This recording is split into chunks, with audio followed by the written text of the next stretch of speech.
Hello everyone, welcome back to my channel. मैं IBPS PO का form fill up करने का प्रोसेस बताऊंगा आपको आज। सबसे पहले सरकारी रिजल्ट.com पर जाना है। यहाँ पर लेटेस्ट जॉब सेक्शन में जाएंगे अपन। नीचे स्क्रॉल करेंगे, यहाँ IBPS ढूंढेंगे। ये रहा IBPS PO प्रोविजनरी ऑफिसर, इस पर क्लिक करेंगे। नीचे स्क्रॉल करेंगे, ये पोस्ट वगैरह है, ये सारी बैंक आती है इसके अंतर्गत। यहाँ अप्लाई ऑनलाइन पे क्लिक हेयर करेंगे। इस तरह का इंटरफेस आएगा। ये फर्स्ट डेट दिख रही है कि स्टार्टिंग हुआ है ये 1 जुलाई से, लास्ट डेट 21 तारीख है इसकी। और यहाँ से click here for new registration, यहाँ से अपना रजिस्ट्रेशन करेंगे। क्लिक करो इस पर एंड ये आएगा इंटरफेस। यहाँ पर बेसिक डिटेल्स इंटर करना है, नेम, फर्स्ट नेम वगैरह। तो यहाँ फर्स्ट नेम डालेंगे। साइड में कंफर्म फर्स्ट नेम यानी कि एक बार और रिपीट करेंगे। नीचे मिडिल नेम अगर हो, सी है वगैरह तो लिखेंगे, और नीचे लास्ट नेम में सरनेम आ जाएगा अपना। रिपीट करेंगे एक बार। नीचे आएंगे, यहाँ मोबाइल नंबर लिखेंगे। हर चीज़ एक एक बार इसमें रिपीट होती है कंफर्म करने के लिए। ईमेल आईडी डालेंगे। ईमेल आईडी में @gmail.com यहाँ पर नहीं लिखना है, क्योंकि साइड में अलग से ऑप्शन दिया हुआ है, तो यहाँ से हटाना है इसको। इस तरह से एक सेकंड में हटा देता हूँ। ये इस तरह से हटा के यहाँ साइड में ऑप्शन आता है @gmail.com का, ये रहा। और उसके जस्ट साइड में कंफर्म ईमेल आईडी में पूरा डालना पड़ेगा। @gmail.com भी आएगा उसमें। नीचे कैप्चर डालेंगे।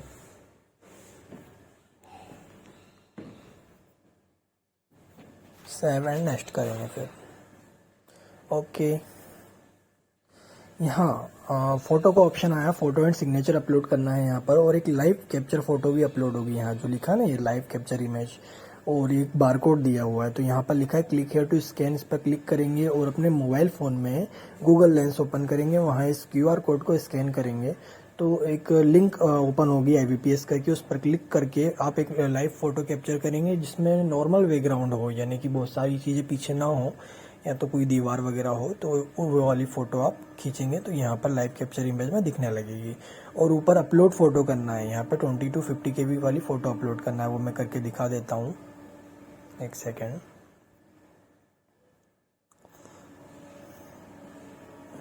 ये अपलोड हो रही है। इस तरह से अपलोड करना है वाइट बैकग्राउंड में। नाम और डेट होना चाहिए। और अगर फ़ोटो का आपसे साइज़ नहीं बन रहा है तो आप इमेज रिसाइजर लिखना गूगल पर, वहाँ फ़ोटो अपलोड करना। फ़ोटो में 50 KB लिखना और रिसाइज कर देना, तो इस तरह की फ़ोटो बनकर आ जाएगी, और वहाँ पर अपलोड कर देना। और ये लाइव कैप्चर फ़ोटो तो मैं आपको एक बता ही देता हूँ। अभी क्लिक कर रहा हूँ, यहाँ पर आ जाएगी। शायद कुछ टेक्निकल इश्यू है तो टाइम लग रहा है स्कैन होने में।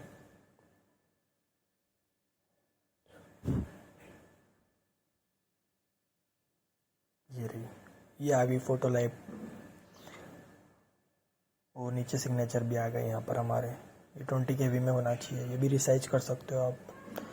फिर कुछ बेसिक डिटेल्स जैसे category, general, OBC, ST SC, जो भी कैटेगरी है सिलेक्ट करेंगे। नीचे ऑप्शन आया है डिसेबिलिटी वाला, अगर आप विकलांग हो तो यस करेंगे, नहीं हो तो नो करेंगे। देन सारे ऑप्शंस नो हो जाएंगे, ये भी नो हो जाएंगे ऑटोमेटिक। नीचे आएंगे, इसमें ये भी अपने को डिसेबिलिटी वाला ही ऑप्शन है, इसमें भी नो कर देंगे। ठीक है, नीचे आएंगे और यहाँ पर लिखा है गवर्नमेंट एम्प्लॉय तो नहीं हो, तो यहाँ भी नो करेंगे। एक सर्विसमैन हो, नो करेंगे। अगर आप गवर्नमेंट एम्प्लॉय हो तो यस करना है। ठीक है, रिलीजियन क्या है आपका, हिंदू, मुस्लिम, और आप अलग से माइनॉरिटी में तो नहीं आते हो, स्पेशल कैटेगरी में, तो उसके लिए नो कर देंगे। और साइड में हिंदू मुस्लिम जो भी हो लिख देंगे। यहाँ यहाँ बोल रहा है कि आपने कोई एग्ज़ाम तो नहीं क्रैक किया हुआ है, या कोई अपेयर्ड तो नहीं है, तो यहाँ पर नो कर दिया मैंने। ये अप्रेंटिस वगैरह तो नहीं लिया है कोई से एग्ज़ाम का, तो इसमें भी नो कर दो। ठीक है, नेशनलिटी क्या है, इंडियन हो, इंडियन कर दिया। स्टेट आपको जो भी है, MP UP जो भी हो, मेरा MP है। एग्ज़ाम सेंटर, प्री का एग्ज़ाम सेंटर यहाँ पर पूछ रहा है, तो आप अपने हिसाब से डाल लो ना। ठीक है, मैं भोपाल डाल रहा हूँ। सेकेंड सेंटर पूछ रहा है, मतलब मेन वाला। इसके बाद नीचे दिया हुआ आइडेंटिटी कार्ड वाला ऑप्शन, कि ID कार्ड आपका क्या लगाना चाहते हो, आधार कार्ड, पैन कार्ड जो भी हो, है ना, जिसमें आपकी प्रॉपर डिटेल्स सेम हो जो आपने फॉर्म में फिल किया है। तो यहाँ आईडी प्रूफ में मैं आधार कार्ड लगाऊंगा, आप जो भी हो लगा सकते हो, ठीक है। और वही आईडी प्रूफ आपको लेकर जाना होगा। आईडी प्रूफ में लगा दिया आधार कार्ड अपन ने। एक सेकेंड, ये रहा आधार नंबर। नीचे आएंगे पर्सनल डिटेल्स में, यहाँ पर डेट ऑफ बर्थ डालेंगे, मेल फीमेल वाला ऑप्शन आएगा, अनमेरिड वाला आएगा, मैरिटल स्टेटस। सबसे पहले डेट ऑफ बर्थ डाल दिया अपन ने।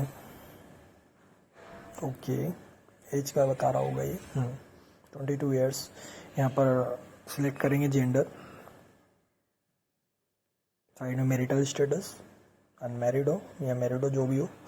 आधार कार्ड नंबर फिर से एंटर करेंगे,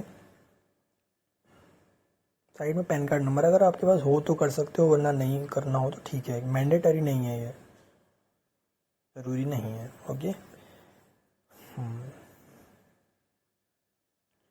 और ये एक आप साइड में देख रहे होंगे, ये आधार कार्ड नंबर के साइड में यस नो का ऑप्शन है कि आप आधार की जो डिटेल्स है वो साझा करना चाहते हो, देना चाहते हो वेरिफिकेशन के लिए, तो वहाँ पर यस कर दो अगर आपका आधार कार्ड सेम है पूरा सब कुछ, नाम वगैरह। और नीचे ट्विंस वगैरह का दिया था वो नो कर दिया।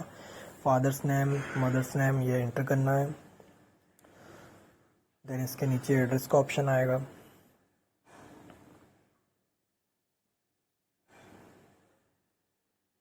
एक सेकेंड, हाँ,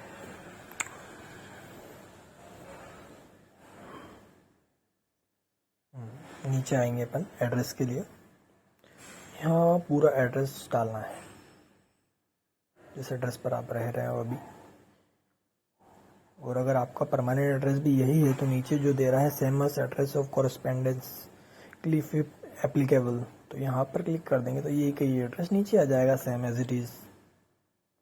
आपको डबल इंटर नहीं करना पड़ेगा। और अगर आपका अलग अलग है, आप रहे अभी कहीं रहे हो और परमानेंट एड्रेस कहीं पर है, तो आप क्लिक ना करके यहाँ पर अपना परमानेंट एड्रेस डाल सकते हो नीचे, और ऊपर करंट एड्रेस डाल सकते हो।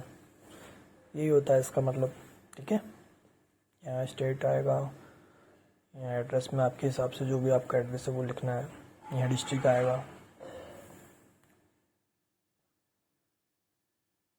पिन कोड भी लिखना रहेगा।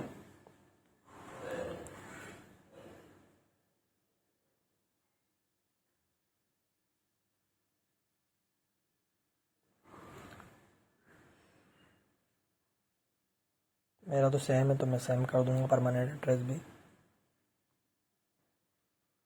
नीचे आपको एप्लीकेशन फ़ीस दिखा रहा होगा 850 रुपीज़, ये पेमेंट आपको देना होगा। जनरल कैटेगरी के लिए बहुत बड़ा पेमेंट अमाउंट है ये, क्या कर सकते हैं, करना ही पड़ेगा। ST/SC वालों का तो फ्री में भरा जाता है भाई, जीरो फीस में।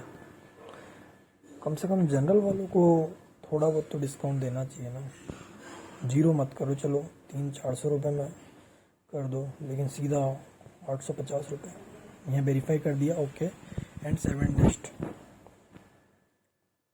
फिर एजुकेशन डिटेल्स डालनी है। यहाँ पर 10th की डिटेल्स डलेगी ऊपर SSC वाले में, SSC/10th वाले में, और नीचे ग्रेजुएशन की डिटेल्स डलेगी, एक्सपीरियंस वगैरह डलेगा। यहाँ पर लैंग्वेज प्रेफरेंस डालना है कि आपकी लैंग्वेज क्या है, हिंदी है, इंग्लिश है, जो भी है। तो मैं डिटेल्स एक बार फिल कर देता हूँ वीडियो पुश करके। वेट, ये आ गई। 10th की डिटेल्स डाल दी मैंने, MP बोर्ड वगैरह, रोल नंबर डाल दिया, डेट ऑफ पासिंग, परसेंटेज वगैरह। यहाँ पर कंप्यूटर से रिलेटेड कोई चीज़ हो आपके पास तो आप डाल सकते हो। मैंने सर्टिफिकेट डाल दिया मेरा। यहाँ हिंदी इंग्लिश डाल दिया मैंने लैंग्वेज में, है ना, रीड राइट वगैरह जो भी आप कर सकते हो इंग्लिश हिंदी में। एंड सेव करेंगे, नेक्स्ट कर देंगे बस। अब इसके बाद अपने को अपलोड करना बैंक, अच्छा हाँ, बैंक वाली डिटेल्स आएगी अभी। बैंक प्रेफरेंस देना है कि आपको कौन सी बैंक फर्स्ट पर रखना है, कौन सी सेकंड पर रखना है। हालांकि आपको सारी बैंकों को फिल करना पड़ेगा, ऐसा नहीं है कि आप 1 या 2 बैंक फिल कर सकते हो, आपको पूरी 11 बैंक फिल करनी होगी। इस तरह से मैंने फिल कर दी है, Canara bank of Baroda, central bank of India, bank of India, ठीक है। देन 7 नेक्स्ट कर देंगे, वैलिडेट, ओके। अब आएगा अपना थंब वगैरह अपलोड करने का। ये एक बार प्रीव्यू देख लो, पहले तो प्रीव्यू दिखेगा उसके बाद आता है, सॉरी, थंब अपलोड करने वाला सारा प्रीव्यू एक बार चेक करने का, ठीक है। ये बैंक का नाम वगैरह, लैंग्वेज, यहाँ आई एग्री करने का ऑप्शन जो दिया हुआ, आई एग्री कर दो। पर एक बार और चेक कर लेते हैं, क्योंकि ये मेरा खुद का फॉर्म है। ये कैप्चर वाली फ़ोटो दिख रही है, एक अपलोड वाली फ़ोटो दिख रही है। कुछ इस तरह से आपका फॉर्म भी दिखेगा। अच्छी तरह से प्रीव्यू कर लेंगे इसका एक बार, फिर आई एग्री करके आगे बढ़ाएंगे अपन, कोई मिस्टेक ना हो, क्योंकि रिजेक्ट हो जाता है कई बार ये फॉर्म। डिटेल्स बहुत सारी मांगता है ना इसमें। ये एजुकेशन डिटेल्स भी एक बार चेक कर लेंगे। एमपी बोर्ड है आपका, बीकॉम वगैरह क्या क्या है, date of passing, percentage, first class, ठीक है, लैंग्वेजेस हिंदी इंग्लिश। फिर आई एग्री करेंगे और आई कंफर्म भी करेंगे। एक सेकंड कैप्चर डाल देता हूँ, आई कंफर्म और कंप्लीट रजिस्ट्रेशन पर क्लिक करके ओके। ओके, ये हो गया। अब यहाँ अपलोड डॉक्यूमेंट्स में 3 चीज़ अपलोड करनी है। एक तो लेफ्ट थंब इम्प्रेशन, एक हैंड राइटिंग और एक 10th की मार्कशीट। इन सारों का साइज़ जो बनाना है 100 KB 50 KB साइज़ नीचे लिखे हुए हैं, उस हिसाब से साइज़ बनाना है आपको। 50 KB में चाहिए ये वाला जो थंब इम्प्रेशन रहता है, वो 50 KB में होना चाहिए। रिसाइज कर सकते हो आप रिसाइजर से स्कैन करके। इन्हें अपलोड करने के बाद फाइनल जो स्टेप है, फाइनल स्टेप में बस आपको पेमेंट करना है और देन सबमिट हो जाएगा। इसके बाद कोई प्रोसेस नहीं है इन चीज़ों को अपलोड करने के बाद। ठीक है गाइस।